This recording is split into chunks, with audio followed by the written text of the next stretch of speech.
Cześć, witam Was serdecznie, Sebastian Grabowski, Miasto Miasto. Tak jak wiecie, mamy dzisiaj specjalnego gościa. Nasza rozmowa będzie w języku angielskim. Ja jak zawsze na naszych live'ach witam Was serdecznie z Mińska Mazowieckiego, nasz projekt Blockchain City Mińsk Mazowiecki. No i oczywiście wirtualnie łączymy się z całym światem, ażeby pokazać Wam, zaczerpnąć inspiracji oraz spojrzeć, jak w innych krajach podchodzą nasi koledzy, koleżanki do budowy inteligentnych, mądrych miast. Now I will switch in English. Today we have great guest directly from City of Maceió, from Brazil. Antonio, hello. Hi, how are you, Sebastian? It's a I'm pleasure fine. to be here with you. In the moment I will give you a floor and you will just introduce yourself. However, I should start because this direction and as well the city like Maceió is not, it is on purpose, in fact, I was once in Brazil. It was more than 6 years ago. I visited Rio de Janeiro. I was so impressed by many different projects I heard there, which are developing currently in Brazil. And when I just met my friend Tadeusz, who reconnected us, I was extremely happy to have you with me. Thank you very much for accepting the invitation. Antonio, give us a little bit information about yourself. Just introduce. Well, Sebastian, first of all, thank you for having me here, and thank you for Tadeusz for introducing us. Nowadays, I'm the Secretary of Governance and Innovation here in Maceió. I'm a political scientist and a social scientist by formation. I have a major in future intelligence, so dealing with cities and this whole aspect of the transformation of cities is something that really seduces me, passionates me. So I'm very, very happy to be here. That's the main words I have to speak about myself. It's sometimes hard to speak about us, right? I found as well that when I exposed our chat on my social media, connected with your social media, some of the people, I think from your region, started to even watch what I'm doing as well, what will be the topic of our discussion. It means that the smart city as a topic is quite interesting, for many people in this region, because we more or less know this part of the world. However, we don't know a lot what is happening on the other part of our globe, That's true. That's true. And it was interesting, Sebastian, that some of my friends came to me after the announcement and said, "Oh my God, we're now talking with people in Europe about smart city. That's so great." And I said, guys, if we don't share with different regions, and if different regions don't share with us what we are all doing, we can't go on. We can advance in smart city, because smart city is about that. It's exchanging experiences. It's talking about like how people are dealing with their problems, and the problems are the same all over the world. The difference is just the stage we are in regarding problems. So it will be a fantastic morning with you, Sebastian. Thank you very much again that you joined this live show. Antonio, Maceió City. I just watched, I looked over some photos, some places. Can you a little bit introduce to us what is the city, what are the main challenges in the city, in this part of the globe, Because I think that you mentioned that is city of the water, yes? Nice. As well, pictures are beautiful. It's,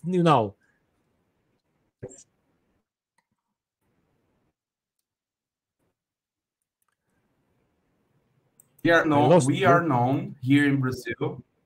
Hey, can you hear me? Yes. Now it's okay. Yes. Sebastian? Yes. I hear you very well. Now it's okay. We are known here in Brazil as the paradise of waters, and I can show you why. Let me just share with you my screen, and let me just get the There we are. Here is the seashore of Maceió. Can you see that? Yes, yes, amazing. That I mentioned that for my majority of us, there this direction looks very interesting. You know, like real paradise. Yeah, Maceió, actually, the state of Alagoas, where Maceió is the capital city, it combined with Pernambuco, which is another side state. They have the second biggest coral reefs in the world. The first one is in Australia. The second one is here in our coast. And as you can see, part of it in the picture, it's very interesting. Maceió has this coastal part, but there is also a, as we call, a higher part, which has different challenges. And it is important to say, Sebastian, that Maceió is in the northeast region of Brazil, as I said, in Alagoas. We have almost 1,040,000 inhabitants, and it's the capital of the state, and it is an important economic, cultural, and tourist center in the region. The city has a enormous amount of coconut trees, which is interesting because it reinforces, it brings that beach aspect that we claim so much. But it is important also to say that Maceió is trying to change a little bit this view about only being a touristic paradise, a tourism paradise spot for a city that can provide culture, that can provide different experiences for those visiting us. And that's part of the job we are doing with smart cities. We have developed some territorial marketing initiatives that has increased the search for Maceió in Google, for example, in tourism agencies in Brazil. And for example, last year Maceió was the most looked up city for vacations in Brazil. So it's nice to see what some smart city initiatives have been doing with the city when it comes to its economic development, to its ways of being seen. So our mayor is very focused on developing these different parts of the city regarding the economics, the tourism, the culture, and everything. Because Antonio, just in comparison, what is happening more or less in Poland, just to settle down our discussion, Warsaw, which is capital of Poland, has 2 million of inhabitants.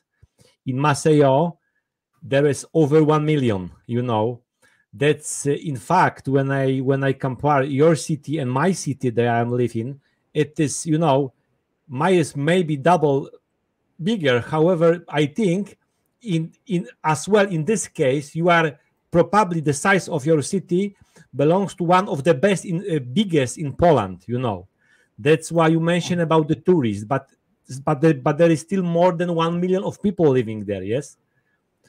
What is that? You know, the economical development.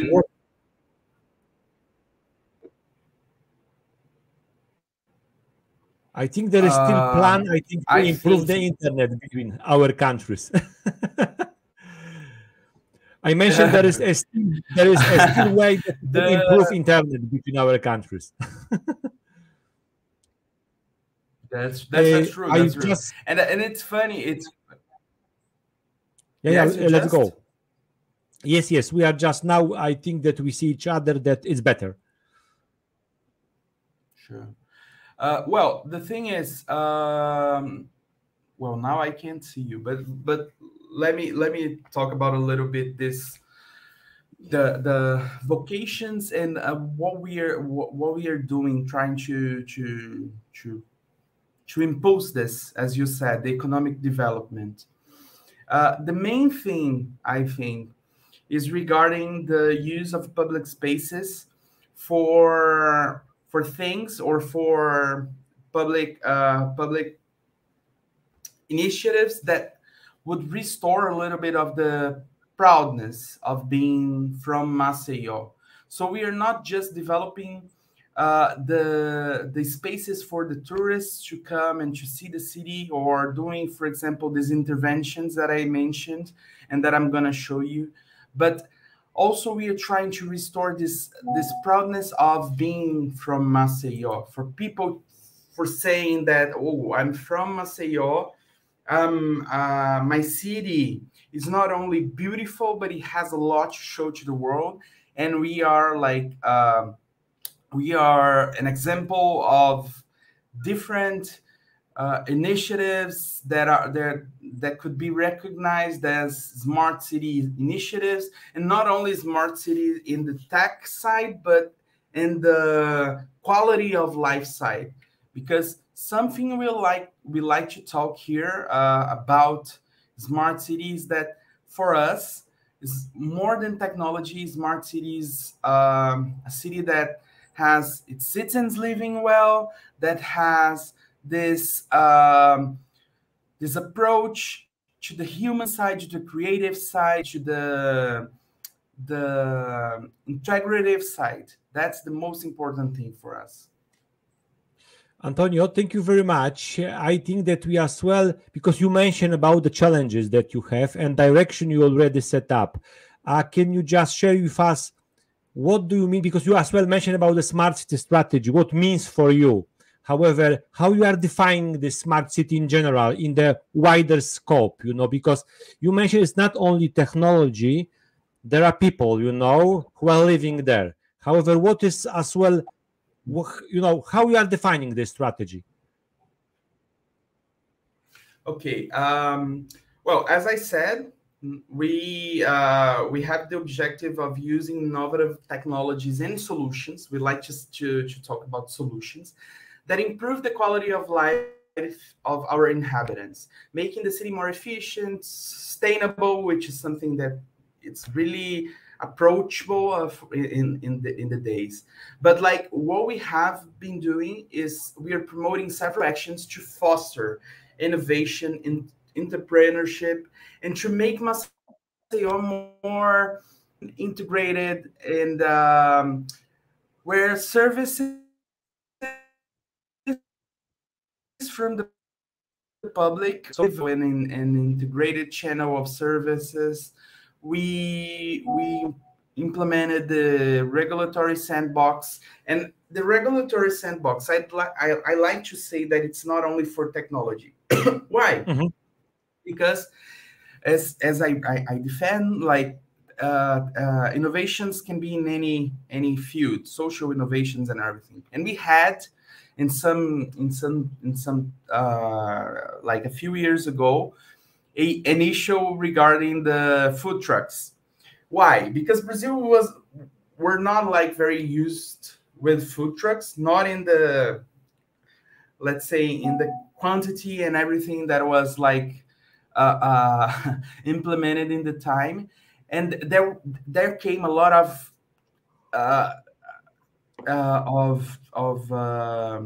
tentatives of actions to regulate it, but in the end we didn't know where it would end. And I like to say, if in that time if we had a sandbox, a regulatory sandbox, it would be easier, because you would allow the food trucks to run their businesses. You would watch that, and in the end you would be able to develop a regulation that was like really compared and compatible with the reality. Because in the end, a smart city is a city that identifies the problem, take this problem, bring to the population and say, come with me and let's solve that together, and build a solution that is not a immutable solution, but a solution that is the most adaptable to the moment. And with time, you can perfection it. I like to say that a smart city is not a city that have a solution, but a better solution, a beta solution. So a solution 1.0, and that the solution 1.0 would become a solution 2.0. And in the end, all the solutions will enhance the quality of life. Thank you very much, Antonio. I think that I love it because you mentioned about something which is in fact the heart of the smart. It means person, humanity, people in the center of different technologies, and the technologies as used as a way to help and facilitate the life. As well, you used the very nice, abbreviation of sandbox, because sandbox normally, as I understand this word, is from IT world. When I exposing some sandbox, it means that I'm giving to people some space to train, to test, and finally to get the best solution. Yes, I understand this in this way, the sandbox definition, and you are just using it in the low area. Yes, in the low zone. I understand it. Yeah. Yes, that's it. We are using, actually, we developed the different sandbox that we can use it whenever, wherever we want in the city. And we try to direct the testing due to the, let's say, to the match between the area and the solution that is trying to be tested. Mm-hmm. Okay, I got it. Thank you very much, Antonio. Can you as well share you fast? Because yeah, sorry. There is some delay, unfortunately, because my question is going to Brazil, and after that is going back to Poland. I think that's for sure that's probably, because we have the delay, unfortunately. No worries. Can you repeat your question then? Yes. Can you share as well with her, because maybe you have any different example that you can have in your mind with some technology which is already implemented in Maceió. There any case that you can share with us? Sure. We actually it will be a social technology. As I say, we are very keen on non-technological technologies because it's very on the heart of the city. So what we did is we chose a territory here, which is called Vergel do Lago, and we are developing a program called Favela 3D. Would literally translate to English Islam 3D, but the 3D is not for technology; it is for digital, developed, and with dignity. Mm-hmm. So the idea is to implement different projects regarding social improvement actions. So we have like actions regarding women empowerment, we have actions regarding entrepreneurship, we have actions regarding first childhood, and social housing. So we blend all this together inside a program, and this program ran in this area. But the thing is, Antonio, why this is like innovation and technology? Because mm-hmm. the thing is, everything that is not yet tested as a public policy for social means, we run in this territory. If it runs well, if we think it was a successful policy, we take this policy and take to the other areas. So this is what we are calling a social living lab. We have the living lab for the initiatives in technology, and we have the social living lab. And Antonio, aren't you using also technology in this? Yes, we are. How? We are training the child in this area to have the contact with the digital and to improve the skills in digital. Mm-hmm. And what we did, apart from the regular public policy there, is that we segmented by age the opportunities of training. Because the thing is, in this area, it is a very vulnerable area. So it is hard for you to take the years these people were not assisted by the state, and to say, oh, from now on, you're going to develop softwares, you're going to run technology and everything. What we did is like, okay, you might be very good on dealing with handcraft, for example. So we're going to train you to produce handcraft and to sell that, and we're going to like foment the tourism here for you to have people to sell it. And your kid, he will be trained in digital, in robotics and everything. So we try to mix and blend this in order to have a more impactful program. I think it sounds perfect. However, tell me, but do you have any tangible result now? Because when you are behaving people and you are just, creating this digital ecosystem for them, but they are keen on to use it, what is your, perception? There are any tangible, and maybe not KPIs, however, tangible effect after that you see that those people are going into the direction of digital, they are just choosing this direction. How do you see it?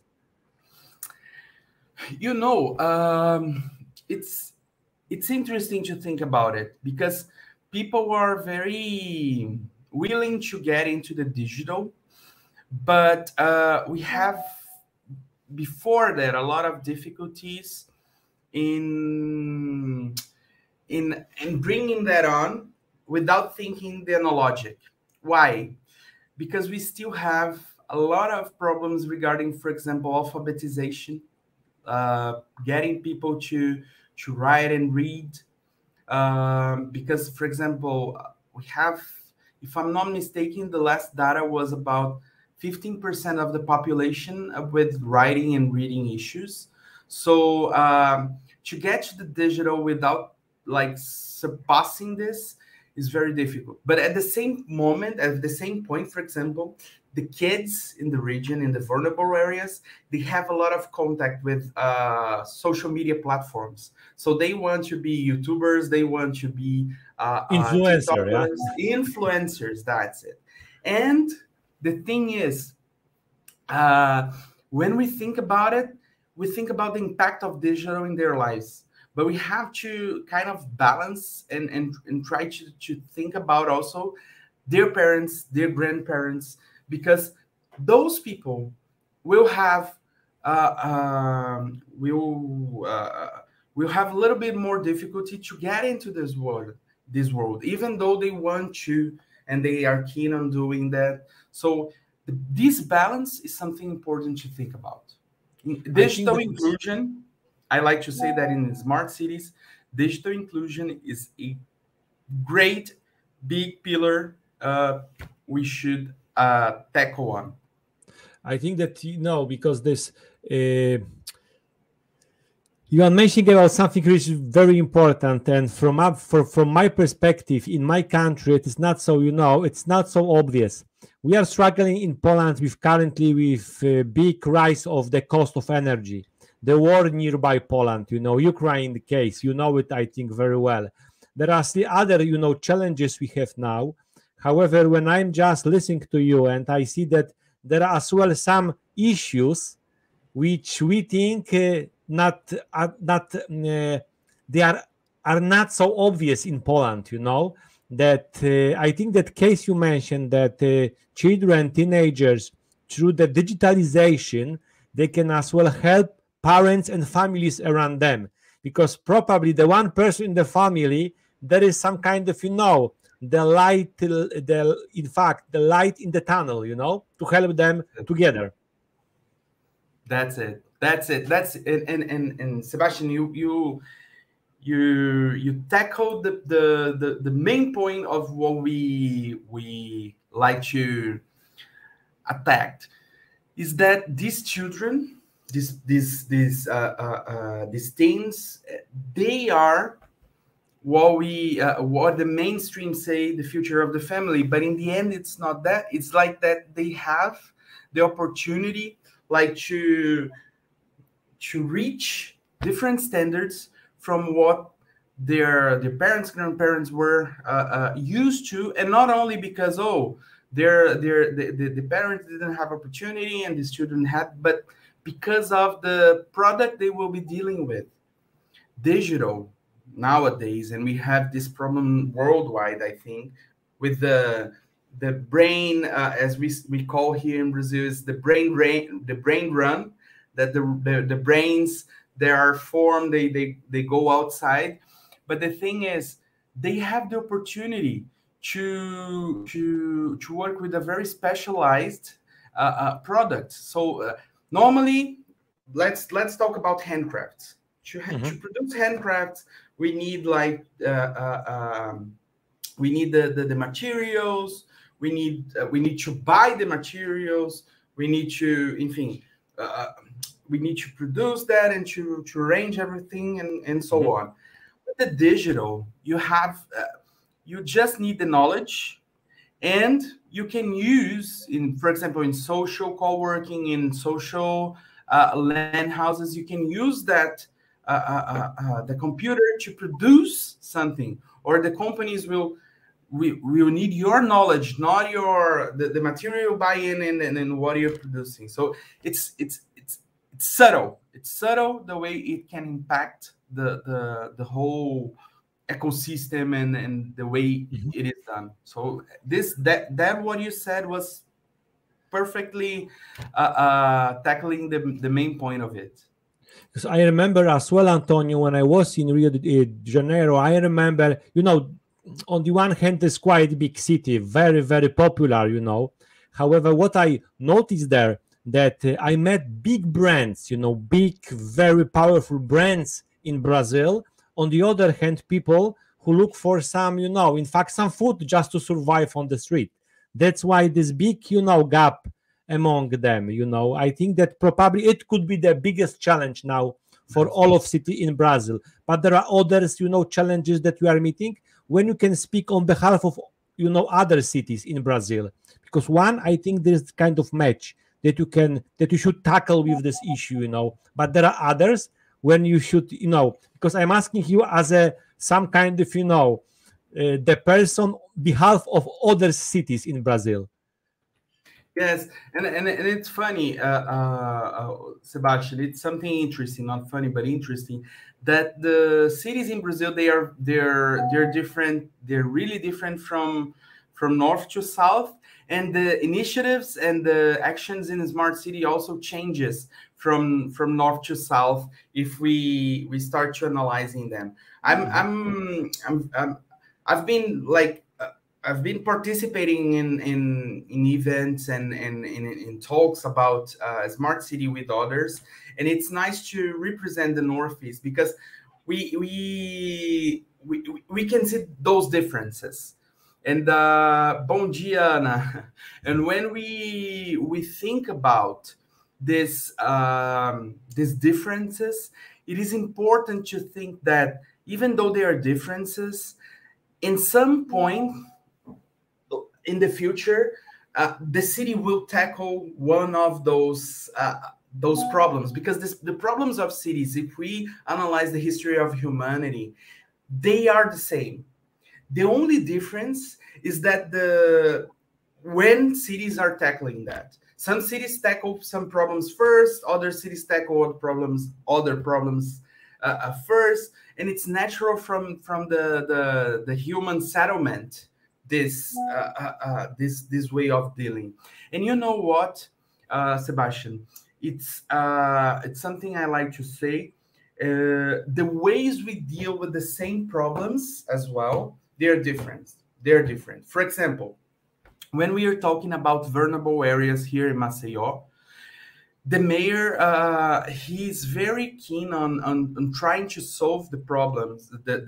For example, the hunger problems, those more basic problems. He's very keen on tackling that, and he's doing actions for that. For example, we've developed a kind of we call that it's a scholarship for kids in school, in order for them to have, for the parents to have money to buy food or to provide basic needs, and not be worried about or having these children having to work, for example.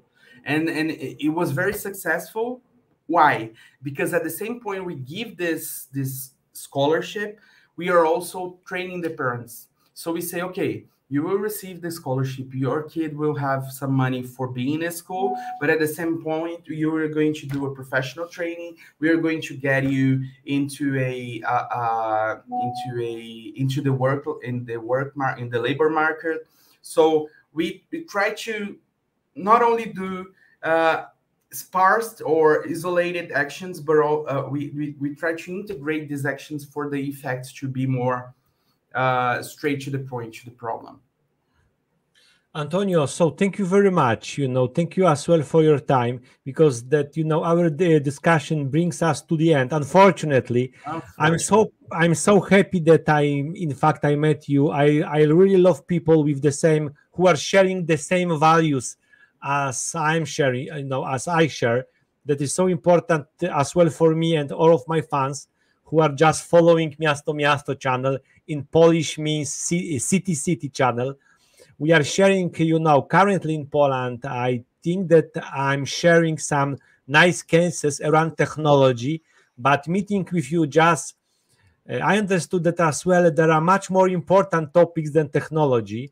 And I see that through our discussion, I see which problems, are visible in fact, second part of the globe, not second, different part of the globe. Antonio, thank you very much for discussion with you. I hope that we're gonna meet sometime, maybe in Europe, maybe in Brazil. Thank you very much. Last words to our, to our fans. I hope, because the stream will be, shared in the moment when we close our live. Sebastian, first of all, thank you a lot for having me here and for the invitation. I was very honored, and I was very happy with our conversation. As you said, I'm an enthusiast of the topic of smart cities, and to be with someone that share the same values, that share the same views, and that promotes this in a channel, bringing people from cities to talk about this dynamic is so wonderful. I'm very, very honored. Thank you for your fans and for the people that were watching us and that will watch us after that, for everything and for paying attention to what we are saying. And I would like to end thanking, in the name of Maceió, the name of the mayor, João Henrique, JHC, for having us here and sharing what we are doing, the smart city topic, and to say that Maceió has its arms open and its sea open for you to come. It will be a pleasure to meet you here one day, or to meet you in Europe. But we would be very happy if we would have you here to visit Maceió and see it with your eyes. And I would like to say that I'm very open to continue talking and to share other projects we have, and to say and to congratulate you for your channel. Thank you for having me here. Thank you a lot. And I'm pretty sure that I'm gonna leave the channel with something more learned here. Thank you. Antonio, thank you very much. Can you stay a little bit longer? I'm just to my solo, and I will just as well put my, because normally you have some, some jingle, as you notice already. There is as well something I prepare especially for that. It is like, please, about subscription and join our MiastoMiasto channel. Now we are going to our, 1 second, I should find, because I'm as well. Join the Miasto channel, people. Yes, one second. Now I'm going to my solo. Moi drodzy, dziękuję wam bardzo, że byliście z nami. Cieszę się bardzo, że dzisiaj miałem szansę spotkać Antonio, posłuchać trochę o innej perspektywie w ogóle świata. Problemy, które są u nas, trochę inaczej są widziane po tamtej stronie naszego globu. Ja was serdecznie żegnam, zapraszam was do subskrybowania, do bycia z nami i do widzenia. A teraz standardowo słuchajcie mój krótki dżingiel i